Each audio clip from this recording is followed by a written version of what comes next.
바울 서신에 대해서 두 번째 시간 함께 나누겠습니다.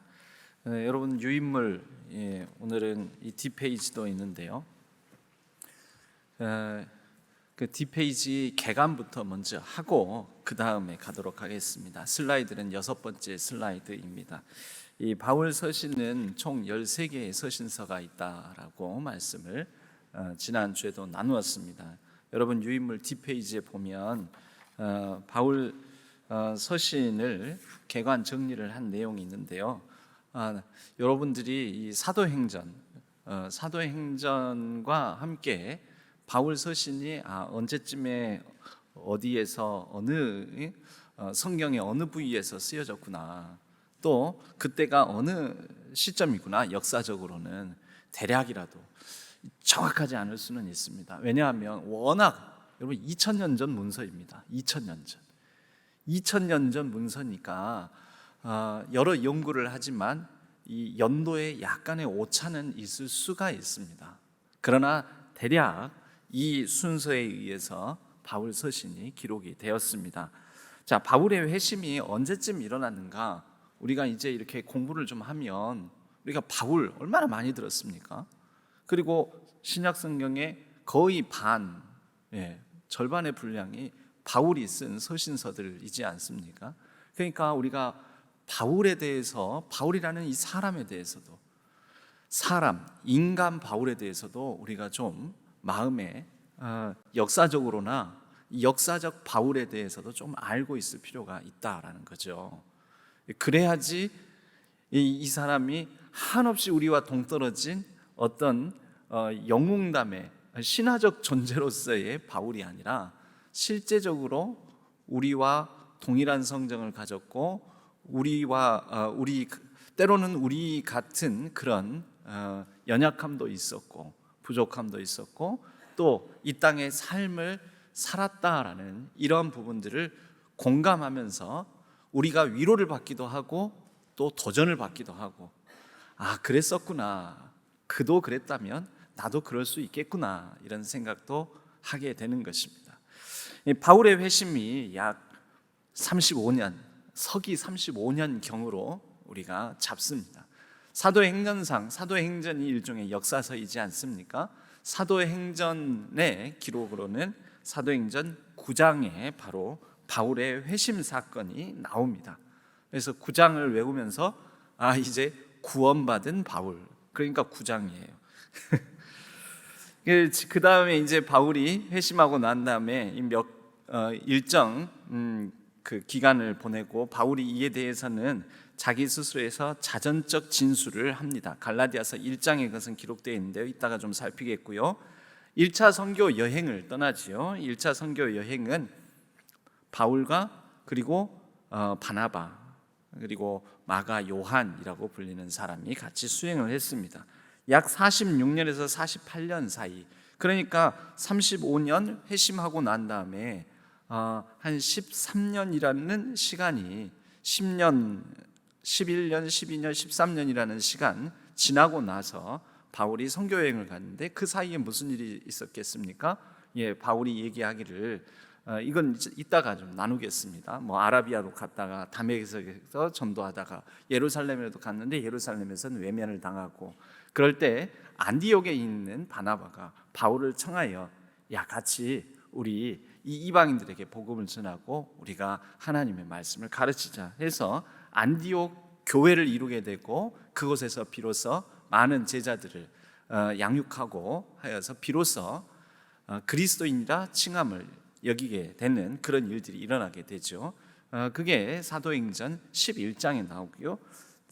전도 여행은 안디옥에서 이제 그렇게 한 2-3년 가량 바나바와 열심을 다해서 그리스도인들을 양육하고 난 다음에 안디옥에 있는 이제 사람들이 바울과 바나바를 선교사로 파송을 하게 되는 거죠. 그게 1차 선교 여행입니다. 1차 선교 여행으로 사도행전 13장 14장에 그 1차 선교 여행의 여정지가 사도행전에 그렇게 13장 14장에 나와 있습니다. 그리고 1차 선교 여행을 마치고 돌아와서 어디에 오냐면은 예루살렘, 예루살렘에는 뭐가 있습니까? 교회 공동체가 있었죠. 예루살렘 교회 공동체가 그때는 으뜸가는 교회 공동체, 사도들이 바로 여기를 중심으로, 베드로와 또 예수님의 동생 야고보 사도가 바로 이 예루살렘 교회의 지도자였습니다. 그 예루살렘 교회에 와서 예루살렘 일명 총회라는 것을 사도행전 15장에서 엽니다. 그때 이방인들에게도 1차 선교 여행을 하고 와서 선교 보고를 하는 겁니다. 이방인들에게도 우리가 복음을 전했다. 하나님께서 이방인들도 구원하려고 하신다. 하나님께서 이방인들도 하나님의 자녀 삼아 주신다. 우리는 유대인으로서 유대인에게만 하나님의 선택과 구원이 임할 줄 알았는데 전해보니까 그들에게도 하나님의 영이 임하고 구원이 임하고 구원의 놀라운 역사들이 일어나더라. 그런데 이제 그때 문제가 좀 생기는 거죠. 뭐냐면, 그러면 그들이 진짜로 하나님의 백성이 되려면 하나님의 백성의 징표로서 유대인들이 전통적으로 가지고 있었던 생각들이 있잖아요. 형식적인 조건이 있다라는 거죠. 할례, 또 정결법, 율법, 이런 준수, 절기의 준수, 이런 것들이 있단 말이죠. 우리 이방인들에게 복음을 받아들여서 구원받는데 그런 좀 이방인들에게는 도무지 받아들이기 힘든 굴레를 씌우지 말고, 그건 형식이지 진짜 내용은 예수 그리스도를 영접하는가 여부이지 않냐. 그래서 예루살렘에 그 모든 사도들이 모여서 이게 일종의 첫 번째 공의회라고도 볼 수 있습니다. 총회를 엽니다. 그리고 회의를 합니다.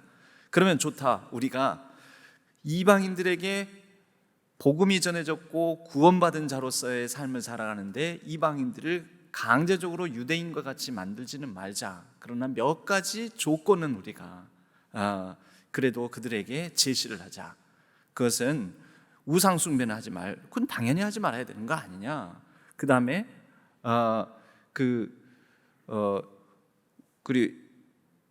목매어 죽인 거, 이런 거는 목매어 죽인 거를 이렇게 잔인하게 이렇게 목매어 죽인 것을 먹도록 하는 거, 이런 걸 하지 말자. 그리고 피채 먹는 것은 하지 말자. 뭐 이제 이런 이제 등등의 예루살렘 총회에서 결정을 내립니다. 그래서 이 할례, 이때 할례를 받게 하자라는 것은 이때 제시되지 않습니다.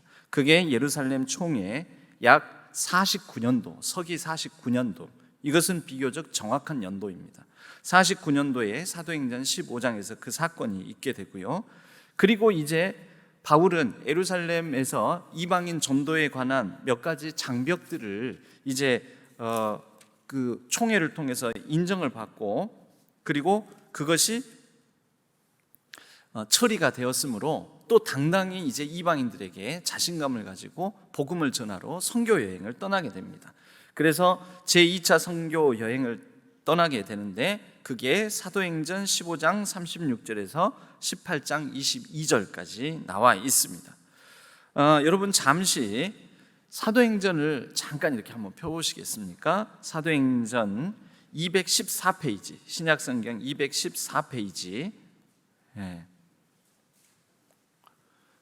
사도행전 214페이지, 유양 보신 김에 213페이지에 20절 말씀, 예루살렘, 이게 최초의 총회입니다. 총회, 예루살렘 총회에서 결정된 사항, 20절 말씀 같이 읽어볼까요? 15장 20절 말씀 213페이지 시작. 다만 우상의 더러운 것과 음행과 목매어 죽인 것과 피를 멀리하라고 편지하는 것이 옳으니, 이게 뭐냐면 예루살렘 총회에서 결정된 사안입니다. 이것만큼은 우리가 이방인들에게도 권면해야 될, 꼭 지켜야 될 준수사항으로 삼자. 그렇게 하고 난 다음에 이제 바울이 36절에서부터 이제 이 선교, 제2차 선교 여행을 떠나는 것입니다. 그런데 이때 2차 선교 여행을 떠날 때는 좀 일이 있게 되는 거죠. 1차 선교 여행에서 중간에 돌아가 버린 애가 있었어요. 애가 아니죠. 중간에 돌아가 버린 사람이 있었어요. 누구입니까? 예, 바나바가 아니고 마가 요한이에요. 마가 요한이 좀 귀한 집에서 곱게 자랐는지 중간에 아이고 나 이거 힘들어서 못 해 먹겠어요 하고는 가버렸단 말이죠. 그러니까 이런 친구를 선교여행에 2차 선교여행에 데리고 다닐 수는 없다 해가지고 그거 가지고 바나바는 한 번 더 기회를 주자. 그래가지고 바울하고 바나바하고 막 심히 다퉜어요. 이런 거 보면 여러분 선교 교회 일을 하는데도 서로 의견이 다르고 해서 갈등과 다툼도 있을 수가 있는 것입니다. 거기에 보면 39절에 보면 서로 심히 다투어 피차 갈라서니 그럼 당신은 당신대로 가고 나는 나대로 갑시다. 바나바는 마가를 챙겨서 마가를 데리고 배 타고 구브로로 가고 바울은 실라를 택한 후에 이제 대신해서 누구요? 실라. 그전에는 바나바하고 짝을 이뤘었는데 이제 실라를 택하여서 2차 선교 여행을 떠나게 됩니다. 그래서 사도행전 15장부터 18장 22절까지 이 2차 선교 여행이 있게 되는데 이때 중요한 2차 선교 여행에 중요한 의미가 있어요. 제가 그걸 하나하나를 다 담지는 못했어요. 뭡니까? 복음이 아시아를 넘어 최초로 어디까지요? 아시아를 넘어서 어디까지? 유럽까지 가게 된 것입니다. 유럽까지. 그래서 유럽까지 들어가게 되어가지고 왜 터키에서 그 보스포러스 해협을 지나면은 바로 유럽입니다. 그리스 지역이에요. 그 그리스 지역을 원래는 바울은 안 넘어가려고 그랬습니다. 바로 이 터키까지 경계로 해서 그 안쪽 여기를 소아시아 지역이라고 합니다. 여기에서만 복음을 전하려고 했는데 우리가 잘 아는 구절 있죠. 예수의 영이 허락지 아니하더라. 그리고 나서 환상 중에 꿈 중에 마게도니아 사람은 아시아 사람입니까? 유럽 사람입니까? 마게도니아는 지금 그리스의 한 영토입니다. 그러니까 그리스는 유럽입니까? 아시아입니까? 유럽이죠. 유럽 사람이 손짓을 하면서 와서 나를 도우라라고 바로 그러한 이제 하나님의 계시를 받고 내가 아시아가 아니라 유럽으로 가야 되는구나. 그래서 유럽으로 들어가서 그 유럽의 첫 성인 네아폴리, 그 다음에 빌립보 이렇게 해서 복음을 전하게 됩니다. 그리고 거쳐서 가는 길에 데살로니가에 들려서 복음을 전하고 그런 데살로니가에서는 길게 머물지 못했습니다. 길어야 한 3주 정도 머물고 바로 고린도 지역으로 들어가게 됩니다. 그렇게 이제 가게 되어서 마음에 이 데살로니가 교인들이 마음에 부담이 되는 거죠. 내가 그들에게 복음을 제대로 전하지를 못했는데 잘 믿고 있나? 그때 쓴 게 무엇일까요? 바로 데살로니가 전서부터 써서 그 다음 후서까지 쓰게 됩니다. 여러분 복음을 제가 여러분들과 너무 짧게 시간을 같이 해서 그리스도의 복음을 잘 붙들고 있습니까? 그리고 여러분들 종말에 대해서 오해하는 분들도 있다는데 내가 그거 설명해 줄게요. 이제 이런 내용들. 여러분 아무리 우리가 종말론적으로 살아도 일해야 됩니다. 일 팽개치고 그냥 어차피 세상 곧 끝난대 이러고 사시면 안 돼요. 이제 이런 내용들이 데살로니가 전서 후서에 담겨져 있지요. 그래서 어디에서 썼겠습니까? 데살로니가에 편지를 보냈으니까 데살로니가 밖에서 썼겠지요. 어디에 썼다고 추정을 하냐면 바로 복음의 이 제2차 전도 여행의 여정지에 해당되는 바로 고린도 지역에서 쓰지 않았을까라고 추정을 해봅니다. 여튼 그렇게 2차 선교 여행 중에 데살로니가 지역을 너무 짧게 머물러서 그 지역을 걱정하면서 편지를 띄웠고 그리고 난 다음에 이제 3차 전도 여행을 사도행전 18장 23절에서부터 21장 16절까지 그렇게 나서게 되는 거죠.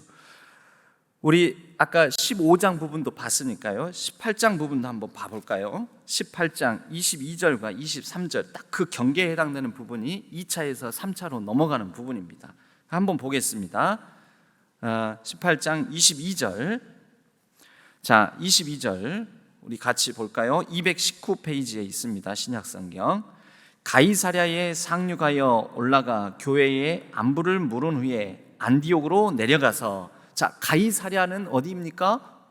가이사랴는 지금도 이스라엘 영토에 있는 지중해 항구입니다. 가이사랴. 이 가이사랴는 카이사르 즉 시저 황제에게 헤롯 왕이 헌정한 가장 로마스러운 인위적으로 조성한 항구 도시입니다. 바로 이 가이사랴에 상륙했다라는 것은 2차 선교 여행을 마치고 항구로 들어왔다는 거예요. 그리고 여기에서 올라가 어디로? 안디옥으로 올라가. 그러니까 안디옥에 가서 2차 선교 여행 마쳤습니다라고 보고한 거예요. 18장 22절 2차 선교 여행 마쳤습니다. 그리고 나서 23절에 보면 같이 읽어볼까요? 얼마 있다가 떠나 갈라디아와 부르기아 땅을 차례로 다니며 모든 제자를 굳건하게 하니라. 뭐예요? 안디옥에 들려서 2차 선교 여행 여정에 대한 보고 다 끝낸 다음에 다시 떠난 거죠. 그러니까 이제 3차가 시작된 겁니다. 바로 18장 22절 23절 그 사이가 2차 끝내고 3차 시작. 그래서 3차를 시작해서 이제 또 복음의 여정을 쭉 21장 16절까지 이어가는데, 이때 쓰여진 게 갈라디아서, 고린도 전후서, 로마서 많이 썼죠. 대부분 다 어디서 썼을 거라고 추정을 하냐면 이때 3차 선교 여행에서 바울이 오랫동안 머물렀던 곳이 있어요. 그것이 에베소입니다. 그래서 19장을 예전에 외울 때는 이렇게 외웠어요. 에베소에서는 식구가 많아서 오래 머물렀다. 그래서 에베소 19, 그래서 19장 그렇게 이제 이렇게 외우곤 했었는데요. 이 에베소 지역에 머물면서 긴 시간 머무니까 그때 바울이 그 전에 2차 선교 여행에서 아까 데살로니가 전서를 어디서 썼다고 했습니까? 고린도에서. 이게 조금 저기 거시기하긴 하는데요. 고린도 교회를 개척한 거는 18장에서 고린도 교회를 본격적으로 개척하거든요. 근데 고린도 교회는 나중에 바울이 서신을 쓸 때 보면은 참 바울도 그 험한 소리도 많이 듣고 그러니까 욕을 많이 들었잖아요. 그래서 그 고린도 교회에 또 서로 다투는 사색 당파도 있었고 또 여러 가지 뭐 은사를 놓고 또 분쟁 다툼이 있었고, 그러니까 이 고린도 교회 개척한 장이 18장이지 않은가 욕처럼 그런 게 아닌가, 이렇게 이제 외울 때는 어떻게든 수단과 방법을 가리지 않고 옛날에 외워야 했으니까 그렇게 외웠습니다. 예, 흉보지 마세요. 잊어먹는 것보다 나으니까. 예, 그렇게 이제 고린도 지역에 있을 때는 데살로니가 교회를 안 잊혀서 이렇게 편지를 썼지만, 이제 3차 선교 여행 중에 에베소에 머물면서 들어보니까 고린도 지역의 소식들이 심상치 않은 소식들이 들리는 거죠. 그래서 바로 이곳에 있으면서 고린도 전서, 또 후서, 그리고 우리에게는 알려지지 않는 이전의 편지, 또 전서와 후서 사이의 편지, 이렇게 해서 총 4-5개의 편지를 바울이 보냅니다. 바로 그게 3차 선교 여행 중에, 그리고 3차 선교 여행이 마치는 무렵 그리스 바로 이 지역 아가야 지역을 떠날 때에 고린도 지역, 또 고린도 지역을 포함한 아가야 지역, 또 이 그리스 전 지역을 떠날 무렵쯤에 바울은 내가 로마로 가고 싶다. 그런데 로마에 당장 갈 형편은 우선 아니니까 먼저 편지부터 띄운 것입니다. 그게 로마서입니다. 그래서 3차 선교 여행 중에 갈라디아서, 고린도 전후서, 로마서 이렇게 쓰게 되고요. 자, 그러면 지금까지 몇 개 썼습니까? 데살로니가 전후서 2개, 갈라디아서 3개, 고린도 전후서 5개, 로마서 6개 썼지요? 예, 이제 바울의 서신 13개 중에서 몇 개 남았지요? 7개 남았습니다. 자, 그럼 그 7개는 언제 썼는가? 이제 바울이 3차 선교 여행을 마치고 어디로 돌아오냐면 예루살렘으로 돌아옵니다. 예루살렘으로 돌아올 때 에베소 장로들이 눈물로 가지 말라고 합니다. 가면은 결박해서 잡힐 거라고. 잡히면은 순교당할지도 모른다고. 그래도 가야 된다고. 갑니다. 내가 해야 될 일이 있다고 갑니다. 눈물로 전송하고 예루살렘으로 들어왔는데 아니나 다를까 체포가 되죠. 그랬더니 바울이 이제 그 체포되고 결박돼서 하는 중에 내가 황제에게, 나 로마 시민권자다, 황제에게 직접 상소할 거다. 바울의 마음에는 어떤 마음이 있었을까? 그렇게 해서 로마에 가서 로마에서 복음 전하고 싶은 마음이 있었던 것이죠. 내가 황제 앞에서도 복음을 전하겠다. 황제의 판단을 받겠다. 바울이 결박당해서 이제 로마로 압송되어 가는 과정들이 이제 사도행전 21장 17절에서 그리고 로마에 머무르게 되는 그 과정까지가 사도행전 마지막 장인 28장까지 나옵니다. 그런데 여기에서 끝나지만 우리에게는 이제 알려지지 않은 조금 더 이 기간들을 세분해야 되는 것이죠. 바울은 로마에 머물 때 2번 감옥에 갇힙니다. 제일 첫 번째 감옥에 갇혔을 때가 서기 약 60년에서 62년경으로 추정되는데요. 이때가 1차 투옥 기간으로 삼습니다. 1차 투옥 기간에 바울의 옥중서신, 4개의 옥중서신인데 바로 에베소서, 빌립보서, 골로새서, 빌레몬서, 이 4개의 서신을 씁니다. 4개의 서신을 1차 투옥 기간에 옥중에서 에베소 교인들을 생각하면서, 빌립보 교인들을 생각하면서, 골로새 교인들을 생각하면서, 또 빌레몬이라는 사람에게 종 오네시모, 도망쳐 나온 오네시모를 용서해 달라고 개인적인 편지인 빌레몬서까지 옥에서 쓰죠. 그리고 나서 이때 로마에서 1차 투옥 기간을 지나고 난 다음에 잠시 풀려나요. 한 3년간 로마 감옥에서 풀려나서 석방되어서 자유롭게 지내는 시간들이 있습니다. 이때에 바로 디모데 전서와 디도서를 씁니다. 디모데하고 디도는 목회서신이죠. 이 목회자인 2사람에게 편지를 써서 이 기간 중에 바울이 자유롭게 다닐 수 있는 기간 중에 돌보고 개척한 교회들, 그 교회들을 디모데와 디도에게 맡기면서 그들에게 서신을 쓰게 됩니다. 이것이 그 석방 기간에, 중간 석방 기간이요. 그러고 나서 또 로마의 정세가 바뀌어서 바울이 2차 투옥 당하게 됩니다. 그리고 이게 마지막이 됩니다. 2차 투옥 기간은 서기 약 66년에서 67년 내지 68년까지도 잡는데요. 바로 이때 바울이 이제 내가 이제 끝이구나, 이제 곧 죽겠구나 해서 유언처럼 디모데 후서라는 편지를 디모데에게 보내게 됩니다. 이로써 바울은 그의 서신서, 보십시오. 에필골몬 4개, 아까 7개 남았었는데 디모데 전서, 디도서, 디모데 후서 7개, 그래서 다 채우게 되는 거죠. 이렇게 해서 13개의 바울 서신들이 다 쓰여지게 된 것이다. 이것을 곧띠로 밑에다가 표시를 한 것입니다. 여러분 유인물에도 인쇄되어 있습니다. 이걸 참고하시면서 사도행전을 읽으실 때 같이 교차적으로 읽으시고, 또 서신서들을 보면서 이 서신서들이 그런 배경에서 사도행전의 선교 여행 가운데서 이렇게 쓰여진 것이구나 같이 품고 기억하면서, 또는 이 부분만 잘라가지고 성경에 이렇게 좀 서신서 읽으실 때 옆에다가 참고로 놓고 읽으셔도 도움이 되시겠습니다. 자, 바울이 전한 복음, 바울은 스스로 자기 자신에 대해서 이런 인식을 가지고 있었죠. 갈라디아서에서 자기 자신에 대해서 자전적으로 이렇게 설명을 합니다. 하나님이 은혜로 나를 부르셨다. 그래서 갈라디아서 1장 15절에서 내 어머니의 태로부터 나를 택정하시고 그의 은혜로 나를 부르신 그의 아들을 이방에 전하기 위하여. 여러분, 이방에 전하기 위하여, 이게 바울의 사명선언입니다. 그러니까 바울은 나는 이방에 복음을 전하게 하기 위하여 하나님께서 나를 택하셨다라는 분명한 목적의식을 가지고 있었습니다. 다메섹 회심과 함께 그는 하나님께서 나를 특별하게 부르셨구나, 그리고 이방인을 위하여서 이게 나의 사명이구나. 그런데 16절 말씀에 그를 내 속에 나타내시기를 기뻐하셨을 때 내가 곧 혈육과 의논하지 아니하고, 그러니까 사람들의 인정을 우선순위에 둔 게 아닙니다. 야, 너 부르신 거 맞아. 너는 진짜 하나님 부르실 만하네.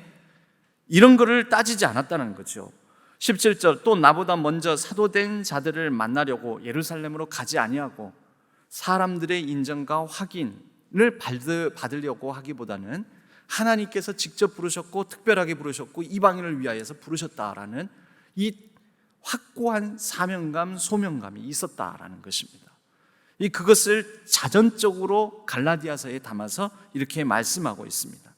바울은 이런 성향이 있었기 때문에 어떻게 보면 핵심 복음과 진리에 대해서는 굉장히 비타협적인, 굉장히 이것에 대해서는 완고한 그러한 면을 가지고 있었다라는 거죠.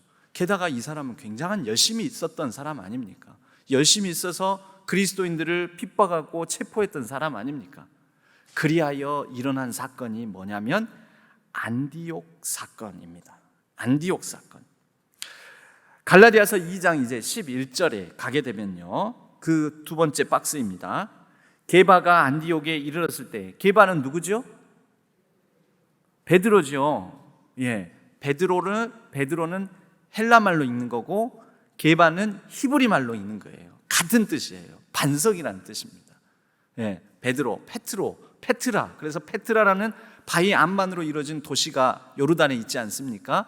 바로 바위라는 뜻이에요. 페트라, 페트로, 베드로. 베드로는 바로 히브리어로, 그리고 헬라어로, 그리고 히브리어로는 게바라고 하는데, 정확하게는 히브리어가 아니라 그때 당시에 아람어라고 합니다. 게바가 안디옥에 이르렀을 때 내가 그를 대면하여 책망한 일이, 여러분 잘 보십시오. 베드로가 어떤 사람입니까? 수석제자 아닙니까? 그 영적 권위로 보면은 서열이 제일 으뜸으로 있는 사람이잖아요. 근데 바울은 따지고 오면 12 제자 그룹도 아니잖아요. 그 어떤 제자 그룹 내에서는 족보가 있는 사람입니까? 없는 사람입니까? 없는 사람이죠.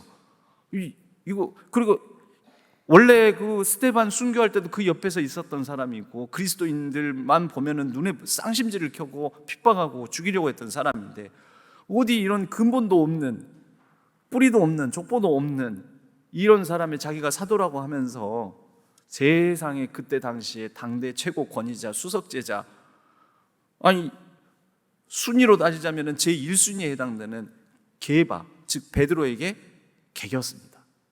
대들었다라는 거죠. 야고보에게서 온 어떤 이들이, 야고보는 지금 어떤 야고보를 말할까요? 예루살렘 지역에 있는 예루살렘 교회의 그때 수장이 예수님의 동생 야고보 사도였습니다. 예수님의 동생 야고보 사도.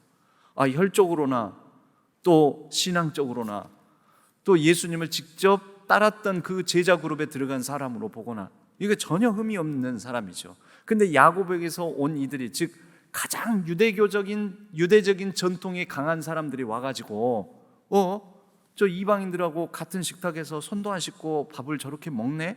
이방인들하고 저러고 하면 돼? 안 돼? 안 되는데? 이 전통주의자들이 와가지고 이걸 가지고 시비를 걸 듯한 분위기가 연출이 된 거죠. 그러니까 게바가 이방인과 함께 먹다가 할례자들을 두려워하여, 저 무할례자들, 이방인들과 같은 식탁에서 저렇게 밥을 먹다니, 게바가 왜 저래?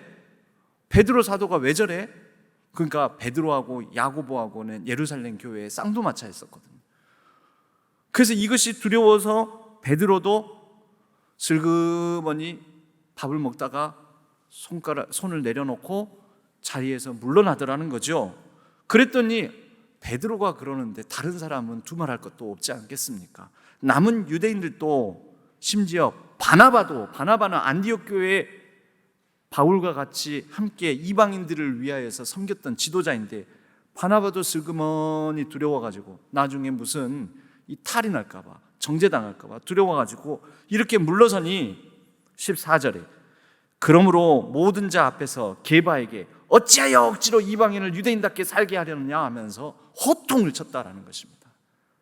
이 바울이에요. 이게 이런 사람이 바울입니다. 이때는 아직 유대교 회당 체제, 유대교 회당에서 처음에는 교회당이 없었습니다.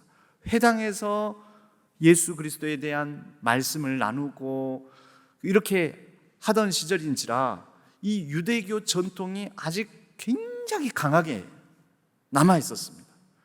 그러니까 유대인들의 그 전통을 무시할 수가 없는 그런 배경이 있었기 때문에 이 예루살렘 교회, 유대인 중심의 예루살렘 교회와 이방인 헬라인 중심의 안디옥 교회는 서로 부딪힐 만한 그런 위험성이 있었다라는 것이죠.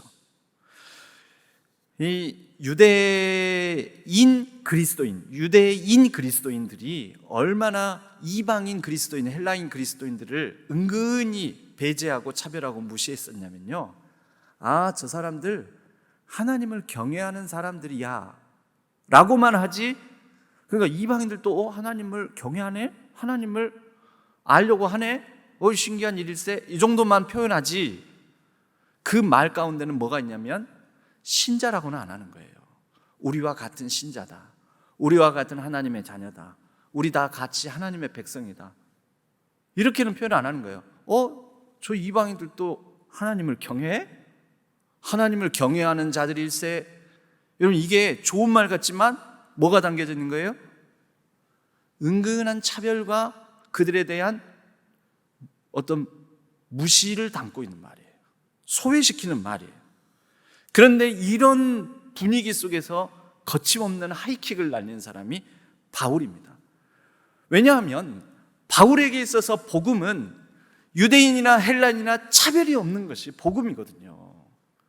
바울의 인사법, 은혜와 평강이 있는데요, 이것이 에베소서 2장 8절과 14절에 굉장히 복음에 관한 바울의 복음의 핵심 정수를 담고 있는 말씀이 에베소서 2장입니다. 거기에 이렇게 정리가 되어 있습니다. 이 다음 슬라이드입니다. 바울은 에베소서 2장 8절에서 이렇게 말씀합니다. 너희는 그 은혜에 의하여 믿음으로 말미암아 구원을 받았으니, 행위로 말미암아, 어떤 전통을 준수함으로 말미암아, 어떤 할례를 행함으로 말미암아, 자기 공로로 말미암아, 아니요, 오직 그 은혜에 의하여 믿음으로 말미암아 구원을 받았으니. 이 구원은 누가 내는 것입니까? 사람들이 인정하는 것입니까? 율법 전통을 잘 지키는 사람이라고 바리새인들, 제사장들이 이렇게 승인해 주는 것입니까? 아니라는 거죠. 하나님께서 화해의 손을 내미는 게 은혜에 의하여 믿음으로 말미암아 구원을 받은 거라는 것이죠. 이게 은혜예요. 이게 바울이 말하는 복음의 핵심, 은혜.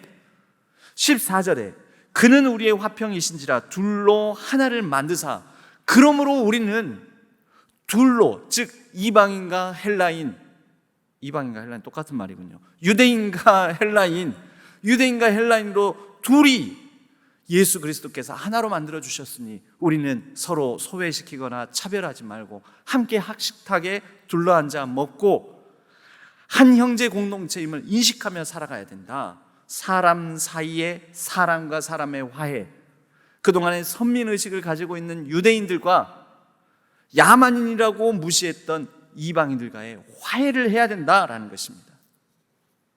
이것이 바울의 핵심 복음이었습니다. 갈라디아서는 그래서 그 어떤 다른 복음을 배경하고 이것이 진짜 복음이다라는 말씀의 교리를 담고 있는 게 갈라디아서인데, 갈라디아서 3장 28절, 이 유인물 중간에 있습니다. 같이 읽어볼까요? 시작. 너희는 유대인이나 헬라인이나 종이나 자유이나 남자나 여자나 다 그리스도 예수 안에서 하나이니라. 이것이 바울 복음의 핵심입니다. 글자가 하나 빠졌네요. 종이나 자유인이나. 이게 바울이 전하는 핵심으로서 이방인과 유대인은 하나 된다. 예수님께서 비유적으로 이런 말씀을 하셨어요. 잃어버린 아들 비유에서, 누가복음 15장에서 아버지께 용서받고 받아들여지는 그 탕자를 향한 하나님의 은혜. 예수님도 은혜를 말씀하셨죠. 그리고 나서 네 동생은 잃었다가 죽었다가 다시 살아 돌아와서 찾았은즉 이 어찌 기쁘지 아니하냐. 너도 기뻐했으면 좋겠다. 즉 동생과 화해해라. 동생을 껴안아줘라. 저런 나쁜 놈이 아니라 저런 아주 그냥 방탕한 놈, 저런 야만인, 저런 못돼 먹은 놈이 아니라 아버지 품 안에 한 아들로서, 형제로서 받아들여줘라. 예수님께서 두 아들이 화해하는 것, 이게 뭡니까? 예수님이 전한 평화의 복음. 그러니까 예수님이나 바울이나 같은 얘기를 하는 거예요. 은혜와 평화. 사랑하는 우리 신안의 성도님들도 은혜와 평화, 은혜의 복음과 평화의 복음을 다 같이 누리시고 또 나누시는 모든 우리 성도님들 되시기를 바랍니다. 그러면 바로 이러한 바울이 가지고 있는 복음관, 복음에 대한 생각 때문에 바울은 그 안디옥 사건, 베드로한테도 거침없이 하이킥을 날리는, 대드는 이런 일들을 벌이게 되는데, 여러분, 모든 일에는 대가가 따르지요. 이로 말미암아 바울의 인생이 사실 꼬입니다. 그 내용이 바로 안디옥 사건의 결과, 바울의 베드로 질타 그 이후에 일어난 일들은 갈라디아에서 명시적으로 나와 있지 않습니다만은 우리는 다른 서신서들에서 바울이 당했던 일들을 그 흔적을 찾아볼 수가 있습니다. 자, 바울이 어떤 사람입니까? 바울은 아직 특히 유대 중심적인, 사도들이 다 유대인들이지 않습니까? 제자들이 유대 중심적인 교회 안에서는 그 영향력이 미미했던 사람이고, 역사적인 예수, 다시 말해서 이 땅의 역사 가운데 실제하셨던 예수님을 직접 목도하지 않은 사람이지 않습니까? 그러니까 예수를 따르는 제자 그룹에도 속하지 못했고, 또 이게 불미스러운 석연치 않은 과거의 이력이 좋지 않잖아요. 자, 이런 배경에서 교회의 기둥으로 여겨졌던 베드로에게 받아버리고 개기고 대들고, 심지어 그 자리에 함께 있었던 자신의 후견이라고 할 수 있는 바나바까지도 막 야단을 치고 대적하고, 아마 이래서 나중에 바나바하고 2차 선교여행을 떠나면서는 그 어떤 이 감정의 앙금이 있어서 더 심하게 다퉜던 것 같아요. 그랬더니 그의 삶이 가시밭길로 이어지게 된 거죠.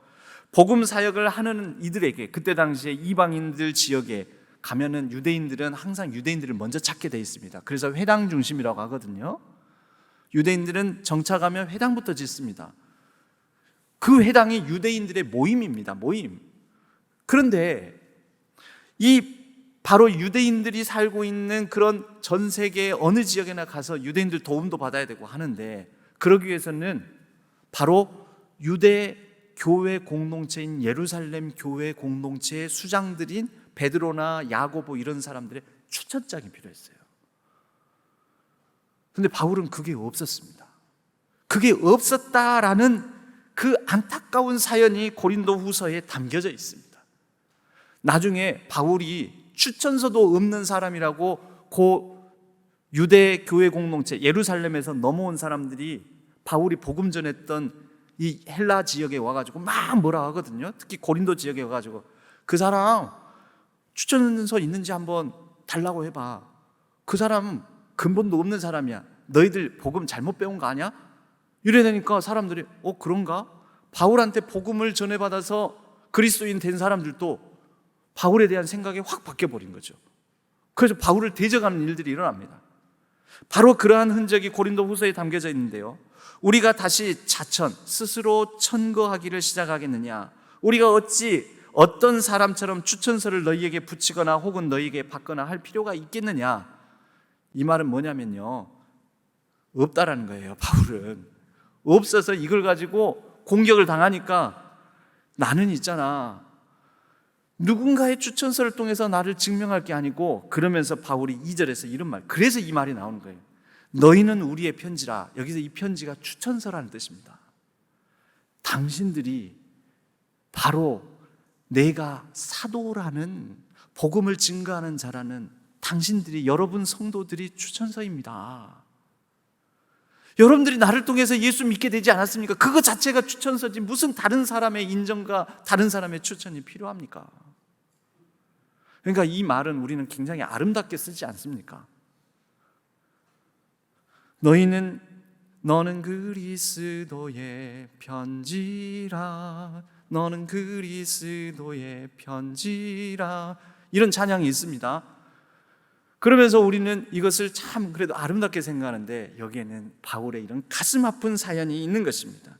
우리 마음에 썼고 뭇 사람이 알고 읽는 바라.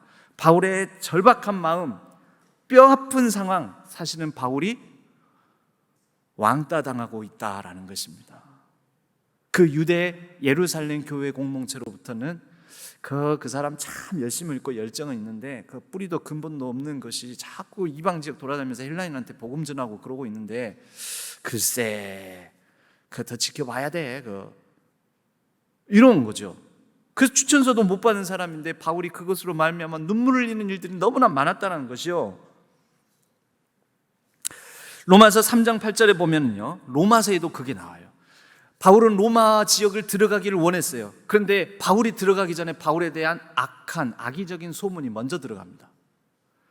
그래서 바울이 들어가기 전에 먼저 로마 지역 가기 전에 로마 지역에 있는 사람들에게 편지를 먼저 띄운 게 로마서인데, 그 로마서에도 이런 흔적이 남아 있습니다. 또는 그러면 선을 이루기 위하여 악을 행하자 하지 않겠느냐. 어떤 이들이 이렇게 비방한다고 되어 있잖아요. 어떤 이들이 이렇게 비방하여 우리가 이런 말을 한다고 하니 그들은 정죄받는 것이 마땅하니라. 바울이 하지도 않은 말을 했다고 그러고, 바울이 이 권위가 없다고 그러고, 막 이런 말들, 악의적인 소문이 먼저 들어간 것입니다. 그래서 바울 자신이 로마 도착하기 전에 바울에 대한 악소문이 먼저 로마 교회에 도착한 것을 보고 스스로를 편지로 자신을 변호한 내용이 로마서에도 담겨 있다. 이 바울의 마지막 서신이 아까 어디라고 그랬습니까? 디모데?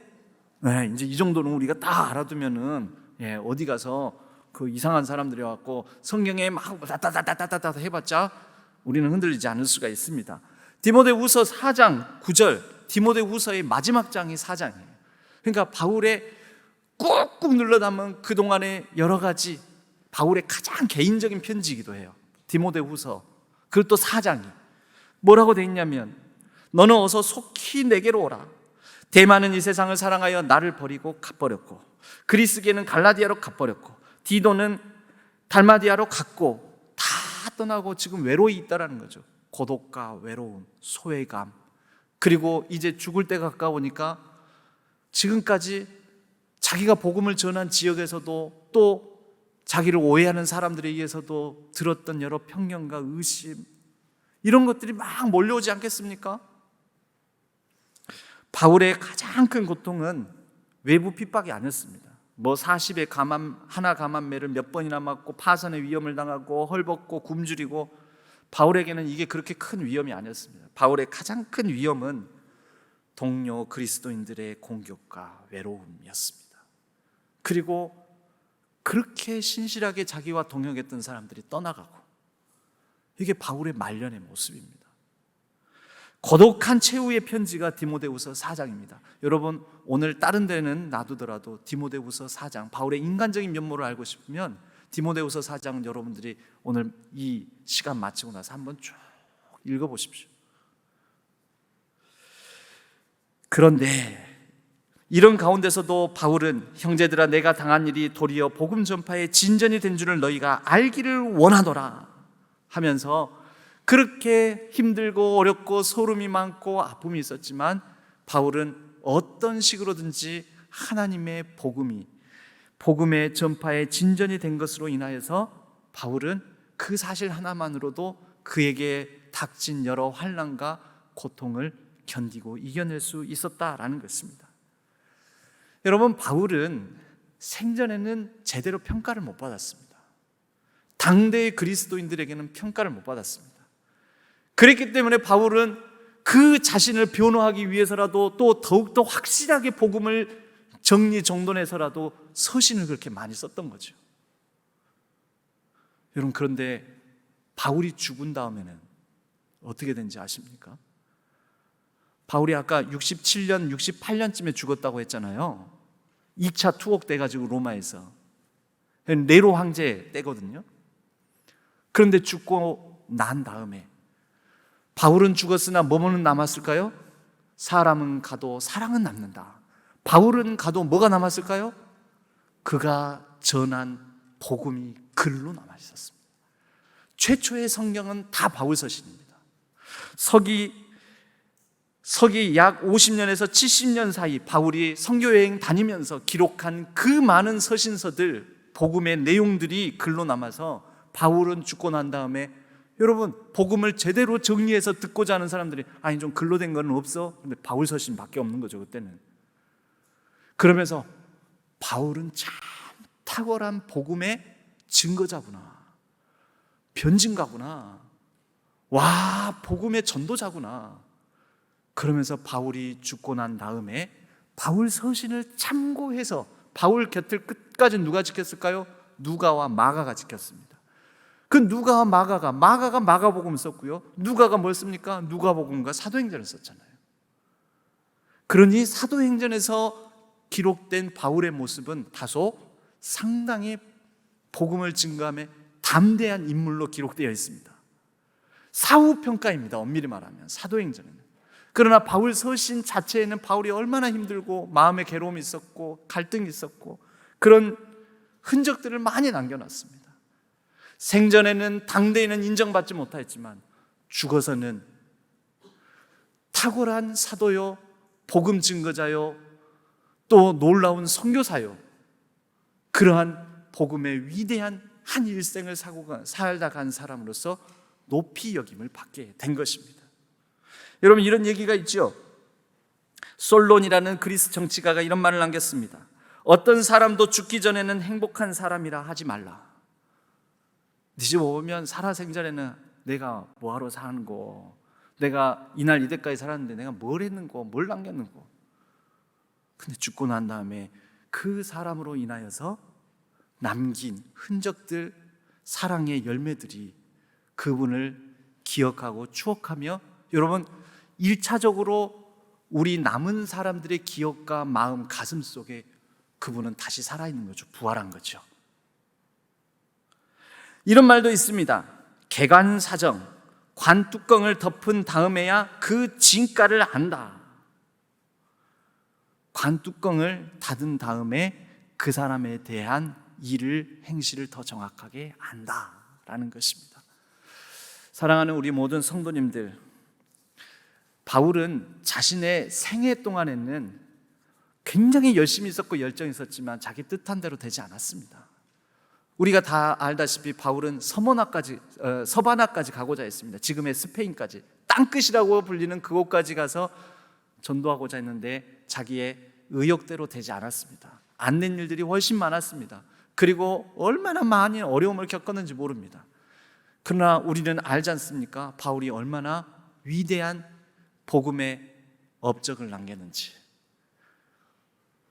여러분, 우리가 죽고 난 다음에 우리로 말미암아 내가 가고 난 자리에 하나님 나라에 더 아름다운 꽃이 피어난다면, 하나님의 미랄이 죽은 자리에 더 풍성한 열매가 맺힌다면, 우리가 살아생전에는 여러 어려움들이 있다 할지라도 그것으로 된 것 아닐까요?